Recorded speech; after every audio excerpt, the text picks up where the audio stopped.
રાજ્યકક્ષાના મંત્રી મુકેશ પટેલ તેમજ કુંવરજીભાઈ હળપતિએ સંયુક્તપણે 5 એમ્બ્યુલન્સને લીલી ઝંડી આપી એમ્બ્યુલન્સ સેવા કાર્યરત કરાવી।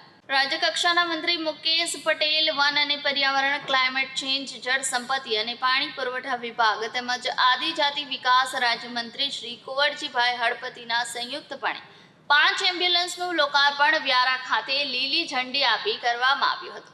જિલ્લા સેવા સદન તાપી ખાતે 15માં નાણાપંચ જિલ્લા પંચાયત કક્ષાના આયોજન હેઠળ જિલ્લા કક્ષાની 10% ગ્રાન્ટ વર્ષ 2023-24 અંતર્ગત કુકરમુંડા તાલુકાના સદગવાણ ગંગથા પ્રાથમિક આરોગ્ય કેન્દ્ર, નિઝર તાલુકાના વેલધા પ્રાથમિક આરોગ્ય કેન્દ્ર અને ઉચ્છલ તાલુકાના કરોડ પ્રાથમિક આરોગ્ય કેન્દ્ર ખાતે ટાટા ફોર્સની ટ્રેક્સ મોડલની 4 એમ્બ્યુલન્સ તેમજ ટ્રાઇબલ સબ પ્લાન સોનગઢ દ્વારા ન્યૂ ગુજરાત પેટર્ન આયોજન વર્ષ 2023-24 અંતર્ગત નિઝર તાલુકાના સામૂહિક આરોગ્ય કેન્દ્ર નિઝર ખાતે ટાટા ફોર્સની ટ્રાવેલર મોડેલની 1 એમ્બ્યુલન્સનું લોકાર્પણ લીલી ઝંડી આપી કરવામાં આવ્યું। આ લોકાર્પણમાં જિલ્લા પંચાયત તાપી પ્રમુખ જાલમસિંહ વસાવા, ધારાસભ્ય મોહનભાઈ ઢોડિયા, જયરામ રમેશભાઈ ગામિત, વી મોહનભાઈ કોંકડી, જિલ્લા કલેક્ટર તાપી ડોક્ટર વિપિન ગર્ગ, જિલ્લા વિકાસ અધિકારી રામ વિનાસ બુગાલિયા, પ્રયોજના વહીવટદાર સોનગઢ જયંતસિંહ રાઠોડ અને મુખ્ય જિલ્લા આરોગ્ય અધિકારી શ્રી ડોક્ટર અનિલ વસાવા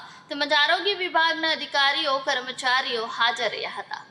આજે તાપી જિલ્લા પંચાયત દ્વારા તાપી જિલ્લાની અંદર 15માં નાણાપંચ દ્વારા લગભગ 5 જેટલી એમ્બ્યુલન્સ તાપી જિલ્લાની અંદર અલગ અલગ તાલુકામાં ફાળવવામાં આવી છે।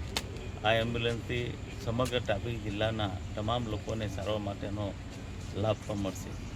સાથે સાથે આજે જિલ્લા આયોજન મંડળની બેઠક પણ છે, જે નવા વર્ષના કામો મંજૂર કરવાના છે। મંજૂર પણ આ કામોની અંદર થઈ જશે।